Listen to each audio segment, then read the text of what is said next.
안녕하세요. 오늘 뉴스레터의 주요 내용은 다음과 같습니다. 1. 바이든이 위태롭다. 2. 거대한 세력.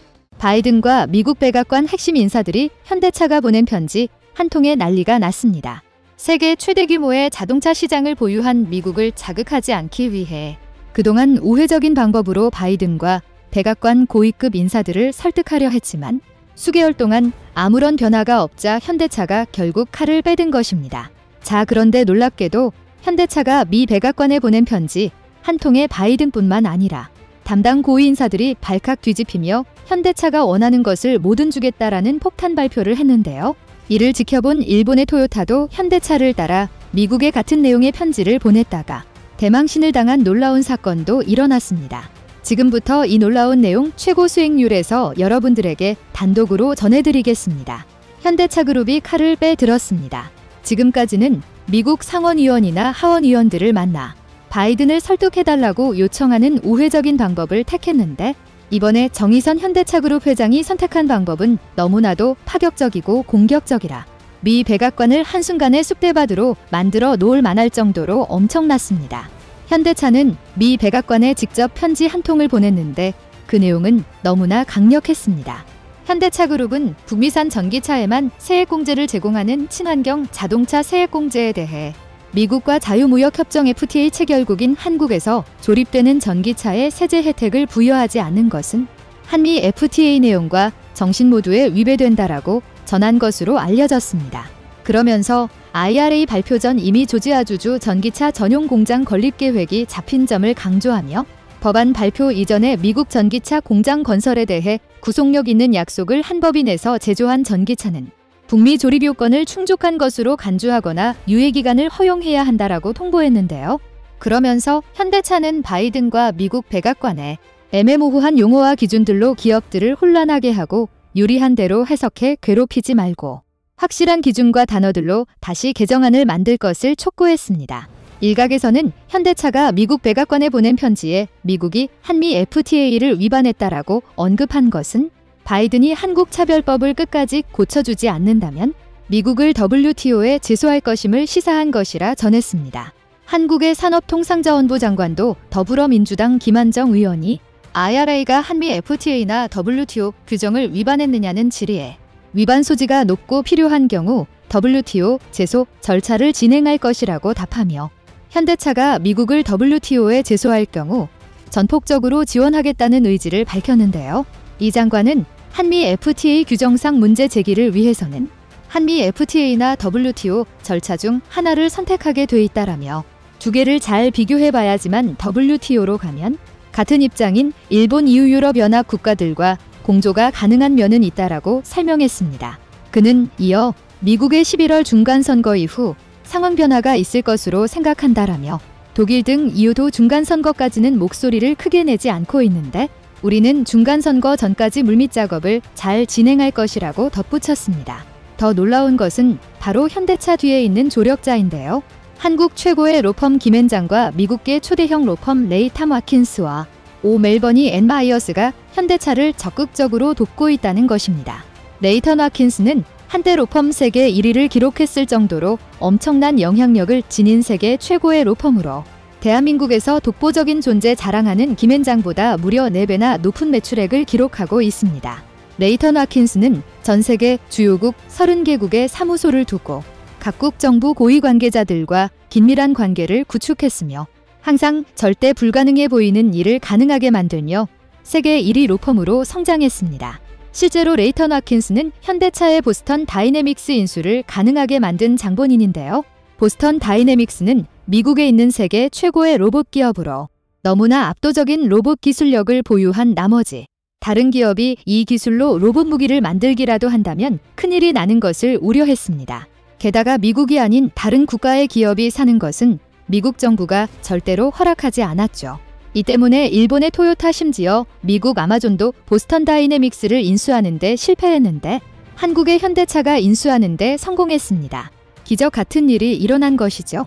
그리고 이번에 또 한 번 세계 최고의 로펌 레이 탐 와킨스와 오 멜버니 앤 마이어스 그리고 한국의 김앤장이 현대차를 도와 바이든과 미 백악관을 상대로 WTO 제소에 승리하는 기적을 만들어내려 하고 있습니다. 아무리 바이든의 WTO 조항 위반이 명확하지만 미국 정부를 상대로 한국 홀로 이기는 것은 불가능에 가깝습니다. 하지만 세계 최고의 로펌인 레이탐 와킨스가 주요 30개국 정부 및 기관들과 만들어 놓은 강력한 네트워크를 이용해 독일, 영국, 프랑스, 인도 등 주요국 정부들을 모두 현대차 편으로 돌려놓는다면 이야기는 완전히 달라집니다. 이 소식이 전해지면서 바이든과 백악관 핵심 관계자들은 긴급 회의를 열고 현대차를 달랠 만한 카드를 준비 중인 것으로 전해졌습니다. 실제로 현대차는 미국의 인플레이션 감축법이 발효된 이후 심대한 타격을 입고 있습니다. 지난 8월 16일 미국 바이든 대통령이 서명하면서 즉시 발효된 이후로 가장 심각하게 우리의 현대와 기아 전기차의 보조금이 중단되면서 심각한 피해를 주고 있기 때문입니다. 벌써 계약 대수의 30% 이상이 줄어들고 있고 어려움은 가중되고 있습니다. 현대차의 전기차가 미국산 전기차보다 제아물이 훨씬 더 멋있고 성능도 좋은 것이 사실이지만 미국산 전기차가 무려 1,000만 원이나 더 저렴하면 미국 소비자들은 미국산 전기차를 택할 수밖에 없습니다. 현대의 아이오닉 5는 미국에서 벤츠, BMW까지 물리치며 전기차로서는 세계 최초로 올해의 SUV로 선정되는 영광을 안았습니다. 미국의 한 소비자는 현대차 아이오닉 5를 사려 했지만 바꿨어요. 500달러나 보조금을 지급해준다고 하니까 바꾸지 않을 수 없었어요 라고 전했습니다. 자, 그런데 이번에 현대차가 백악관에 보낸 편지 한 통. 세계 최고의 로펌이자 미국 내에서는 절대적인 영향력을 행사하고 있는 레이턴 와킨스, 그리고 오 멜번이 앤 마이어스를 등에 업고 바이든을 궁지로 몰아넣자 미국 차에 이익을 몰아주려던 바이든의 계획이 한순간에 무너져 내리는 대반전이 만들어지고 있습니다. 아주 코믹한 일도 벌어졌습니다. 현대차가 미국을 상대로 만들어낸 대반전 시나리오를 지켜본 일본. 일본도 현대차를 따라 미국에 편지 한 통을 보냈는데요. 교도통신에 따르면 한국의 현대차와는 달리 일본의 요청은 단칼에 거절당한 것으로 알려졌습니다.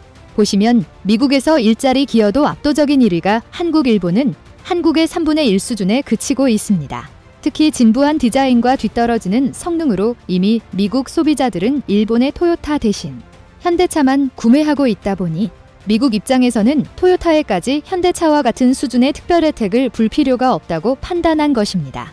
한국의 뒤통수를 치는 것으로 유명한 인도네시아도 초비상이 걸렸습니다.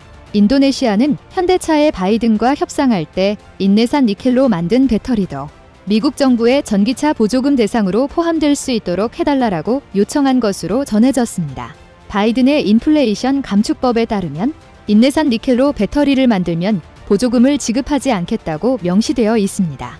이 때문에 인도네시아에 초대규모 배터리 공장을 지으려 했던 삼성, LG, SK 등 한국 대기업들이 미국이나 캐나다 등 북미 지역으로 옮기려 하자 인도네시아는 한순간에 초토화됐습니다. 이에 그동안 한국의 뒤통수만 쳤던 인도네시아는 당장 내년부터 한국산 전기차에 보조금을 지급하는 등 파격적인 제안을 해온 것으로 알려졌습니다. 현재 일본에서는 최근 미국 매체가 보도한 한국 관련 특종 보도에 그야말로 경악을 감추지 못하고 있는 상황입니다. 이는 바로 미국과 유럽연합이 전격적으로 한국을 중심으로 하는 G3를 구축하고 나섰기 때문입니다. 이와 관련해 미국의 외교 전문 매체인 더 디플로맷은 오늘날 증대되고 있는 신냉전에서 미국과 유럽연합이 강대국으로서의 위상을 담보하기 위해서는 한국과의 경제협력이 필수품 가결할 수밖에 없는 만큼 마침내 한국을 중심으로 하는 삼각 강대국 동맹이 현실화 단계에 접어들었다며 이를 대대적으로 보도했습니다. 먼저 이 매체는 벨기에의 수도이자 나토와 유럽연합본부가 자리 잡은 브뤼셀에 최근 나토 주재 한국 대표부가 설치됨에 따라 한국과 북대서양조약기구의 안보협력이 그 어느 때보다 강화되고 있고 이에 덩달아 한국과 미국 그리고 유럽연합과의 경제협력 또한 마찬가지로 날이 갈수록 심화하고 있다고 극찬했습니다. 무엇보다 이 매체는 앞서 나토 측이 올해 초에 직접 밝힌 것처럼 각 지역에서 벌어지는 여러 도전을 해결하고 공동의 만보 이익을 실현하기 위해서는 역외 파트너와 다각적인 협력이 절실한 만큼 한국과의 경제 안보 협력은 나토 회원국들에 있어서 그야말로 천우신조와 다름없다고 보도했습니다.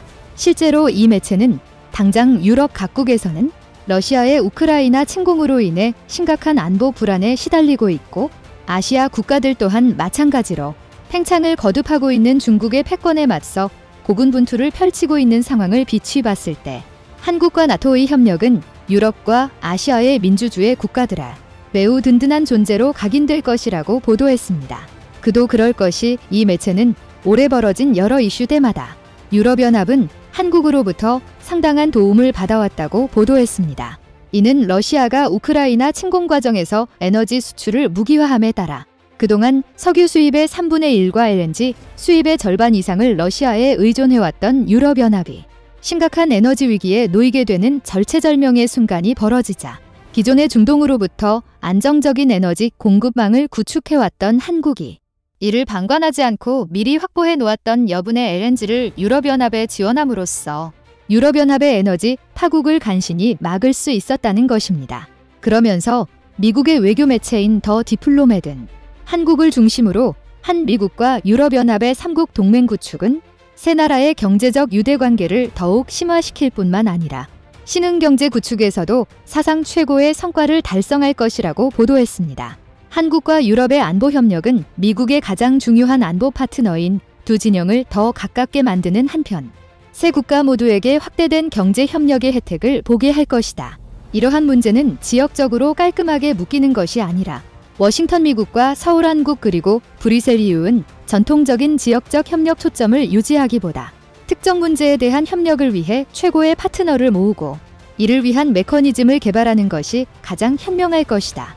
그러면서 이 매체는 삼국 동맹의 중심축에는 기존의 군사 안보적인 측면과 아울러 생명공학과 나노기술은 물론이고 디지털화와 과학적 혁신을 비롯해 기후변화와 같은 광범위한 경제협력도 함께 놓이게 될 것이라고 보도했습니다.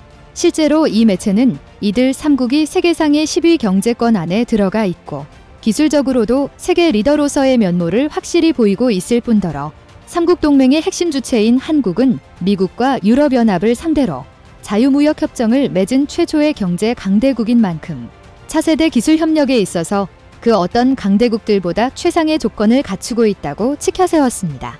또한 이 매체는 한국을 중심으로 한미국과 유럽연합의 3국 동맹 구축은 중국과의 패권 경쟁에서도 압도적인 우위를 보일 것이라며 매우 큰 기대감을 나타냈습니다. 최신 기술이 다른 나라 중국로 거침없이 흘러가던 세계화 시대는 이제 끝났다. 미국은 트럼프 행정부 때부터 첨단 기술의 중국 진출을 제한하려 했다. 그리고 바이든 행정부 역시도 중국에 대한 반도체 및 관련 장비 수출을 규제하고 이를 강화하기 위해 지속적인 노력을 펼쳤으며 여기서 한 발 더 나아가서 인공지능을 기반으로 한 알고리즘과 생명공학 기술에 대해서도 수출 규제를 저울질하고 있다. 유럽연합도 중국보다 기술 우위를 유지해야 한다는 시각으로 나아가고 있다. 전 세계 반도체의 75% 이상이 아시아에서 생산되고 있는 가운데 미국은 칩4 이니셔티브를 통해 이 지역의 파트너들과 관계를 돈독히 하고 특히 한국에 대한 지원을 모색해왔다. 그러나 반도체 장비의 중요한 파트너인 이유를 포함하지 기껏해야 차선책일 뿐이다. 미국과 한국 EU가 함께하는 3자 협력은 세 곳의 중요한 핵심 업체를 결집해 칩4의 공백을 메울 것이다. 반도체가 3국 협력에 있어서 최초 초점이 되어야 하지만 세계 3대 기술 경제 강대국으로서 강화된 협의는 최신 기술과 디지털 무역에 대한 접근 방식의 차이를 완화하는 것에도 큰 도움이 될 수 있다. 이는 달리 말해서 중국을 견제하려는 미국의 반도체 동맹 구상에 있어서 가장 핵심이 되는 주체는 한국과 유럽연합일 뿐 일본과 대만은 그저 부차적인 요소에 지나질 것입니다. 또한 한국이 중심이 되는 삼각동맹이 본궤도에 오르는 즉시 반도체뿐만 아니라 다른 최신 기술 분야에서도 다각적인 동맹 구축이 실현되는 만큼 이를 따라가지 못하는 일본은 미국과 유럽연합의 동맹 노선에서 언제든 퇴출당할 수밖에 없다는 것입니다. 실제로 이 매체는 미국과 유럽연합이 종종 데이터 프라이버시에 대해 신중한 입장을 취하고 있는 사이에 이미 한국은 다른 국가들보다 재빨리 메타버스와 인앱 결제에 대한 새로운 표준을 추진하고 있는 사실을 놓고 보더라도 이런 상황을 여실히 확인할 수 있다고 보도했습니다. 또한 이 매체는 미국과 유럽연합이 한국을 중심으로 하는 삼각동맹을 공고히 하기 위해 이제껏 본 적 없는 특단의 조치까지 마련하려는 조짐을 보인다고 보도했습니다. 미국과 유럽연합은 한국을 포함하는 미유 무역기술위원회 TTC를 확대함으로써 삼국 협력을 더 촉진할 것이다. 사실 TTC는 처음에 무역과 기술 및 혁신에 대한 민주적이고 시장 지향적인 접근 방식이 국가주도 자본주의가 성장하는 세계에서 여전히 잘 작동되고 있음을 증명하기 위해 고안되었다. 여기에 한국을 포함하면 그 과정이 더 향상될 것이다. 뿐만 아니라 이 매체는 기후위기 대응 과정에서도 한국과의 협력이 필수적이라고 보도했습니다. 이는 미국 정부가 2030년까지 탄소 배출량을 2005년 기준의 절반까지 감축하겠다는 목표를 세웠고, 여기에 덩달아 유럽연합 또한 마찬가지로 1990년 배출량 수준에서 55%를 감축하겠다고 목표한 만큼 이를 현실화하려면 한국이 가지고 있는 기술이 절실할 수밖에 없다는 것입니다. 실제로 미국 외교 매체인 더 디플로맷은 미국과 유럽연합이 이러한 목표를 달성하려면 전기차로의 전환과 더불어 철강 생산과 같은 고탄소 집약 공정을 녹색화해야 할 뿐만 아니라 새로운 에너지원 개발과 녹색 무역을 위한 탄소 경계도 반드시 수반되어야 하는데, 이를 모두 실현할 수 있는 기술은 유일하게 한국만 가지고 있다고 보도했습니다. 더군다나 이 매체는 5세대 이동통신 5G 기술에서도 한국은 중국에 이어 세계 2위의 특허 기술을 보유하고 있고, 태양광과 풍력을 비롯한 신재생 에너지 기술에 더해 전기차 배터리 기술 분야에서도 세계 최고의 독보적인 기술을 겸비하고 있는 사실을 비춰봤을 때 미국과 유럽연합이 한국을 제쳐두고 강대국 존립을 논한다는 것은 사실상 불가능하다고 보도했습니다. 하지만 이 매체는 미국 정부가 한국을 중심으로 하는 삼각동맹을 구축하기 위해서는 먼저 해결해야 하는 과제가 있다고 보도했습니다. 바로 미국 정부가 최근에 인플레이션 감축법을 추진하는 과정에서 전기차 보조금 지급 대상에 한국과 유럽에서 생산되는 전기차를 제외하는 룰을 법했기 때문에 이를 시급하게 해결해야 한다는 것입니다. 그러면서 미국의 외교 매체인 더 디플로맷은 미국 정부가 추진하는 인플레이션 감축법 IRA은 비록 미국에서 생산기지를 구축한 한국의 신재생 에너지 기업에 엄청난 보조금 혜택이 주어진다면서도 전기차 분야에서 최선두를 달리고 있는 한국차는 상대적으로 막대한 피해를 보는 만큼 한국과 똑같은 입장에 놓인 유럽연합이 이 문제를 해결하기 위해 미국 정부와 다각적인 논의를 진행하고 있다고 보도했습니다. 이는 인플레이션 감축법으로 인해 한국과의 삼국 동맹 구축이 훼손된다면 궁극적으로 큰 피해를 보게 되는 것은 다름 아닌 미국과 서방 진영이라는 것입니다. 인플레이션 감축법에 대한 한국과 유럽연합의 좌절이 잘 보여주듯이 그것은 IRA 대단히 비효율적일 뿐더러 최악의 자멸적인 행위가 될 것이다. 러시아의 역할은 말할 것도 없고 미국과 중국의 극한 경쟁으로 인해 G20 중요성이 급격하게 줄어들 가능성이 높은 상황에서 세계 3대 경제 대국이자 핵심 기술 파트너인 미국과 유럽연합, 그리고 한국을 연결하는 강력한 플랫폼이 아직 없다는 점이다. 중략 때문에 기후변화와 같은 문제는 다른 파트너들과 더 광범위하게 협력해야 하지만 기술을 비롯해 에너지와 기후변화에 대한 삼국 협력을 촉진하는 것은 중요한 기술 협력의 격차를 메우고 새로운 기술적 문제를 조정하고 개선할 뿐만 아니라 경제적 이의를 제공하는 데 큰 도움이 될 것이다. 이는 달리 말해서 이미 효용가치를 상실한 주요 7개국과 G20을 대체할 만한 국제기구는 한국을 중심으로 한 삼각동맹밖에 없다는 것입니다. 결국 미국 매체의 이러한 보도는 한 국가를 강대국으로 발돋움시킬 수 있는 것은 오로지 치열한 기술력 신밖에 없다는 것과, 그리고 한국이 이를 구체적으로 구현해내고 있음을 매우 사실감 있게 보여주고 있는 것입니다.